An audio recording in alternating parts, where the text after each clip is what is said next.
Hi folks, welcome back to Sidetracks Board Game Channel. I thought I'd check in. It's been about a month since I did an update on where I'm at with the design of my board games. And over the last month, I did one play test for my card game related to Boy Scout theme, but that was just because we were having a Boy Scout camp out. I really haven't put any effort into my adventure racing game, and the reason for that is because I've been putting all my effort on my marching band parade game. And the reason I'm doing that and I'm so focused on that particular game is because I'm trying to get it ready for the PAX Unplugged convention first weekend in December in Philadelphia. And I want to have a really tight, good-looking prototype to take to that to show off to some people. So I've really been focused on playtesting that game and making some updates to it. So the most visible updates, you can see we've got these cool little 3D printed drum major meeples now, thanks to my wife's boss, Renee. Her and her husband helped me create these, and they 3D printed them, and then I actually took, they wouldn't stand up at first because they're a little top heavy, so I took wine bottle corks and cut them off. And put a nail up through the bottom of those and painted them so that now they'll stand up, which makes it look a little cooler on the table because you can see the drum majors actually lined up for the parade. And I don't remember if I had this dice tower built last time, the last video I made, but that's not something that would actually be in the game, but I made it because it's really cool and I thought it would look nice when I take it to different play testing sessions. It might get people's attention a little bit. In a similar vein, I created a box. I took an old box that I wasn't using anymore and got this printed up to paste up on the box. So that way, at least I have a cool looking box, and you know, when I bring it to something, people could tell there's an actual game here, and it's just not you know, a cardboard box or something else. So again, sort of extra, not necessary, but helps me in terms of thinking about this as a real game and not just some project that I'm working on. In terms of other components, I reprinted all the cards in the game, the director's objectives. I rebalanced a lot of the director's objectives and the judge's bonuses. Because in this game, your band director, since you're the drum major, your band director gives you some marching orders at the beginning, some things that they want to accomplish or they want to see. And essentially you're getting 2 long-term objective cards and you have to pick one. And then there are also 3 judges on the judges stand for the parade, and they each have something that they're looking for, but those are secret objectives that you don't know at the beginning of the game. And as the game goes on, you can take a peek at those by using certain actions, or you can try to deduce what's going on and what those judges are looking for when your opponents look at those actions, and then they make decisions based on that. You may see somebody doing something and go, oh, okay, they looked at that judge's objective, so they must know that that judge is looking for whatever, tubas, or they want to be the first band lined up at the front of the parade or whatever. So I rebalanced a lot of those objectives and then reprinted all the cards for that. I also reprinted all the unit cards in the game. This took me like a whole day because there's 40 cards in here, and so it's a multi-step process to do that. But one of the reasons I did that is I added these little unit symbols in the bottom, because there are vehicle units like fire trucks and motorcycle clubs and different things like that. There are walking groups like your giant balloons and your dance troops and your clowns and your jugglers, and then there are floats. And I put a little symbol in the bottom because some of the objectives relate to being close to certain other units. And so when people are reading their objectives and it says, I want to be between a float and a walking unit, people sometimes weren't clear on what was a walking unit and what was a float. So now, in addition to the different colored borders, there's also a little symbol in the corner that helps people discern the difference between the different types of units. The action cards, each player has 20 action cards in the game that they use to take their turns. And I've gone back and forth on these action cards a few times. One of the things that I learned from the play test was which action symbols were giving people a little bit of trouble. And so I tweaked the design on the iconography a little bit to make that clearer and to make it easier to read. I was debating, and it's still on the table, whether or not to actually put text on these or just to continue using symbols. I tried doing a design where I added text to each card and it defined actually what you do with this. And the cards got a little bit cluttered. And I really like the simplicity of just using symbology on them. So I've decided to stick with just symbols for now. And there are player aids that just one sheet of paper that you look at and say, okay, if I'm not clear what this symbol means, I just look at that chart and it tells me. And so right now I'm sticking with that system. What you'll notice is some of these cards are marked up. So I've updated the design on the computer of these cards, but I haven't reprinted all the cards yet. So that's one of the things on my to-do list. Each player has 20 cards and there are 5 players. So that means reprinting 100 cards. So that's gonna take a little bit of effort. And I've been holding off on doing that until I could get a few more play tests in to make sure I got the design the way I want it before I go to the trouble of reprinting all these, because I don't want to have to fix them again or reprint them again immediately after redoing them all. Now, of course, they could change more with additional play tests, but I wanted them to be pretty solid going into packs without having to redo them. Let me look through my notes here. What are some more things? So some of the things that I've tweaked, the play tests have been great. People seem to really be having a good time with the game and enjoying it. I think it's easily learned and it's accessible to people. I've been tweaking it as I go though.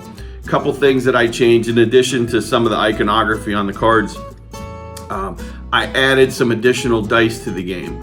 So in the game, there are woodwind dice that are black with white pips. There are tubas, which are blue, trombones are pink, trumpets are yellow, and percussion are white. I also added a red die that are wild. One of the reasons for doing that was because with 5 players, I hadn't had a chance to play test with 5 players yet. And with 5 players, I was afraid we were getting close to running out of dice. There weren't necessarily enough dice for 5 players. So I wanted to add some more dice in, but also the wild dice give players a little bit more flexibility and it gives you some more options to create interesting bonuses and objectives and things.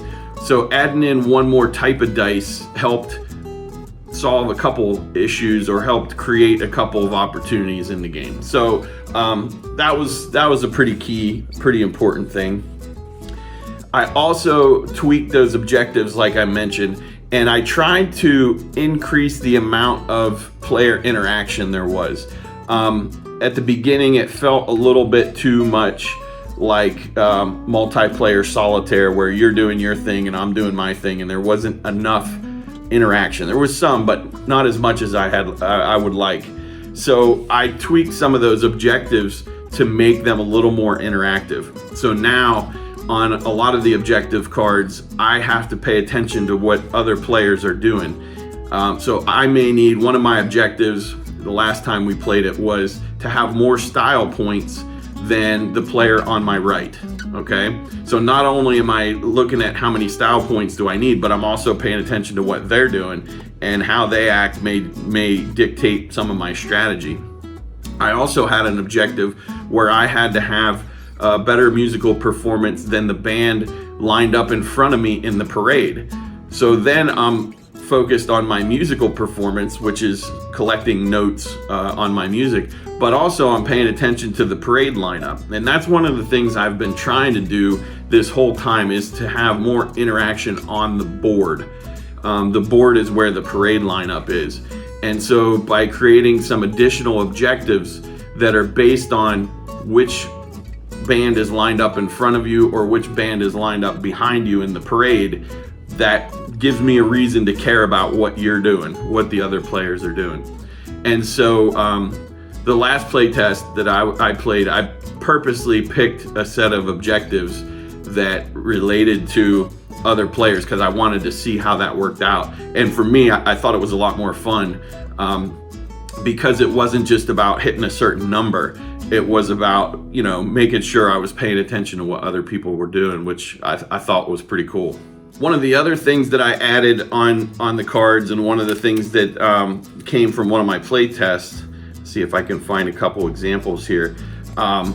My buddy Phil suggested adding a couple of new actions or giving a couple more interesting options when it came to some of these cards. And so here's one example where before I had actions where you could recruit band members, which means drafting dice, or you could practice your music, which means getting music notes and set collection on your music.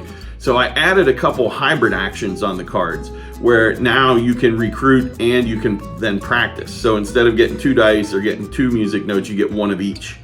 And now there's an action where you can recruit with style. So you can get 1 die and 1 signature style point. There's also one where you can practice with style. So you get a music note and a style cube. And so I think that made it more interesting too, because those hybrid actions give you a little more flexibility instead of just going for one thing. It gives you a little bit of both. So I like that a lot too. I might have mentioned this in my previous video, I don't remember, but one of the issues we were having in the early play test was that we would get off sequence a little bit. And so what would happen is each turn you're supposed to flip over one of the unit cards in the parade. And that's the timer for the game, so that once all the units are revealed, the parade is ready to start. That's the end of the game. You score to see who has the best band. Well, what would happen is we'd get off sequence and we'd be messed up on, we'd forget to flip over a unit. I don't think we ever ran into an issue where we flipped over too many, but we would often forget to flip over a unit. And the reason you find out that you messed that up was because that is synced to how many action cards you have. So when your action cards run out, there are 20 action cards, so you get 20 turns in the game. Well, there are 22 units on the board. You flip over 2 during setup, the beginning of the parade and the end of the parade, which means there are 20 units left during the game. So each turn, somebody flips over 1 unit, meaning there's 20 turns. So you run out of these cards at the same time all the units are revealed. If you get to a point where you realize, wait a minute, I've got less cards than I have units, or vice versa, if that balance is off, you realize you messed something up. And that was happening to us from time to time during the early play tests. And I think it was just because we'd get done with 1 turn and everybody's thinking about what do they want to do on their next turn, and we would forget that step to turn over a unit. So we tweaked a couple things. One, when you draw your 2 cards each turn, okay, you decide which card you're going to play and which card you're going to put back. And when you put this back, you can put it on the top of your deck, meaning it'll come right back up and you'll have that option again immediately. Or you put it on the bottom of your deck and save it for later in the game. But what was happening sometimes is people would have a hard time deciding which card to play, and then we were going to reveal those in turn order. And what would happen is somebody would say, oh, I was going to play this card, but now that person did that, I'm going to play this card instead. And they would get these cards mixed up, and that was another reason we were off sequence. So one of the things that we tweaked was you decide which card you're going to play, put the other one back, and then everybody reveals their actions simultaneously. So that reduces that problem of people trying to switch cards around and things. Everybody shows their card at the same time, and then individually we go ahead and take our actions. And that added a little bit to things too, because now the actions that other people take, they could still impact me, right? If somebody takes the dice that I wanted, I could be worse off, but it adds to that player interaction as well. The other thing that we were running into is on some of the games we'd have tons of dice in the band room, like it was flooded with dice. And then other games we were running low on dice all the time. And one of the rules in the game is if you ever run out of dice in the band room, which are your recruits that you're trying to add to your band, if you ever run out, you add more dice into the pool based on the number of players. Okay, so if you're playing a 3-player game, band room runs out, add 3 more dice. We were running out all the time, and so we had to make a tweak to that as well, in terms of how many dice we start with in the band room. But then the other thing we added is each turn we add 1 die to the band room. So whoever goes first that turn is going to flip over a unit and add 1 die to the band room. And that also helped us with that sequence deal, because it causes you to stop and pause for a second and think, okay, I have to do these 2 things before we can move on and take our turn. And so it helped us because there's a constant supply of dice being added to the band room. Not a ton, but a constant trickle. It also resets the band room in a small way every turn. So there's something new added to the mix every single turn, which was really cool. And then again, along with the flipping the unit thing and the simultaneous reveal, like it kept us on track in terms of making sure we were on sequence and that the game ended the way it was supposed to and the timing was right. So that was a little bit tricky, and I'm sure I'm not doing a good job of explaining how it worked, but those tweaks really helped a lot in terms of making the cadence of the game stick to what I wanted it to stick to. One of the other things that I've really been focused on is updating the rule book and tweaking the rule book and constantly trying to make that better. The play tests have certainly helped with that, because I'm able to see what are the issues that people are having or what are the questions that they're having. But I've added a bunch of illustrations to the rule book, which I think is really helpful, because sometimes it's easier to see it than to explain it in words, although I'm trying to do both. I've also tried to clean up the language in the rule book to try to sort of keep it as concise as possible. Sometimes adding too many words confuses the situation, and instead of trying to keep it simpler. But my main goal there is I want that rule book to be clean enough that I can start blind play testing after PAX. It's easy when I'm there explaining the game to people and teaching it to them for the first time. If they have a question, I just answer their question. But at some point here soon, I want to start blind play testing, and I want people to be able to go to the rule book for those answers, and hopefully to be able to be clear enough up front that they don't have a ton of questions. Once they've read through the rules, it's pretty straightforward and easy to understand. One of the things we noticed during play testing that was difficult was the director's objectives and the judge's bonuses. Because as I'm play testing with people, I've been playing with them because I've been wanting to play it as well. And the hard part is if they have questions about those objectives or questions about those secret pieces of information, they don't want to ask me those questions because I'm also playing the game. Now, in most cases, I tell them, just ask me, and we're not playing to win here. We're just playing to play test it anyway. But one of the things that I did, and I thought that this would be really helpful for other players as well, is I added an appendix to the rule book that explains every single director's objective and every single judge's bonus in more detail. For example, there's one that's a drum and bugle bonus, where you take the number of the number of band members in your brass section and the number of percussion members, you add those together, and you subtract out the number of woodwinds that you have in your band, because this is somebody who the judge wants a drum and bugle focus. Okay, so you add your drums and your brass, subtract your woodwinds, and putting that on a little tiny card is a little tricky. So when I have the appendix now, if somebody sees that and they don't really understand it by looking at that little card, they can go to the appendix, that cheat sheet, and go, oh, okay, I see. And it explains it in a little more detail. So I think that's really helpful, so that, you know, when other people are playing this game down the road, the person explaining the game doesn't necessarily have to answer those questions. You know, the person who's read all the rules and stuff, it doesn't ruin their experience, because now they're getting information that they're not supposed to have. You should be able to look at that little cheat sheet and get an explanation if you don't understand everything clearly. two things that I've struggled with a little bit.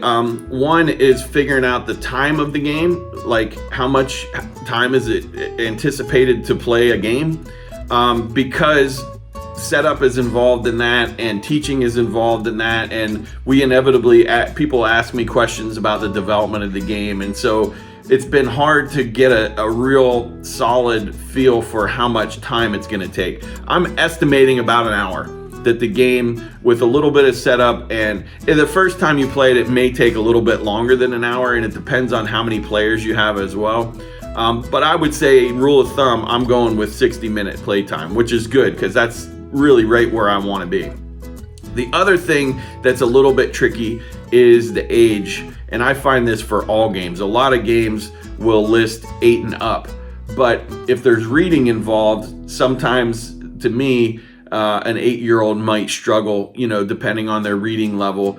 And also, it's easy for kids sometimes to get the mechanics of the game and to understand what they can and can't do, but not necessarily get the strategy of the game.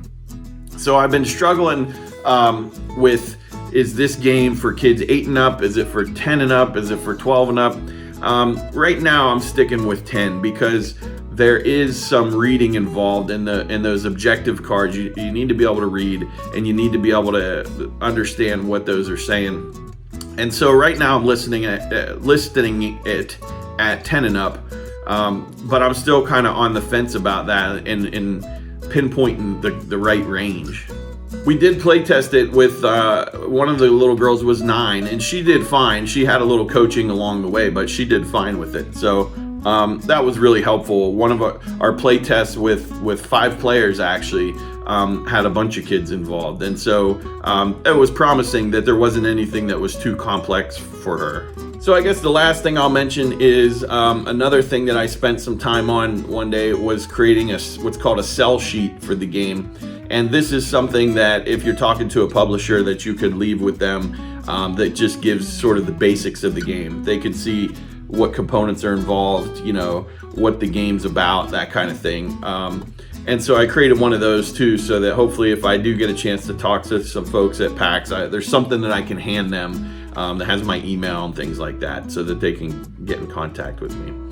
So we've been having a lot of fun over the last month play testing and tweaking this game and making it even better. And so I think we're ready to go. I really need to print out those action cards, print out a fresh rule book, and we'll be ready to go for PAX. So if you're in Philadelphia that first weekend in December, we will be at the Unpub Room from 8 to 10 p.m. on Friday night and Saturday night. That's the plan. And if you'd like to come in and check out Drum Major, we'd love to show it to you. See ya.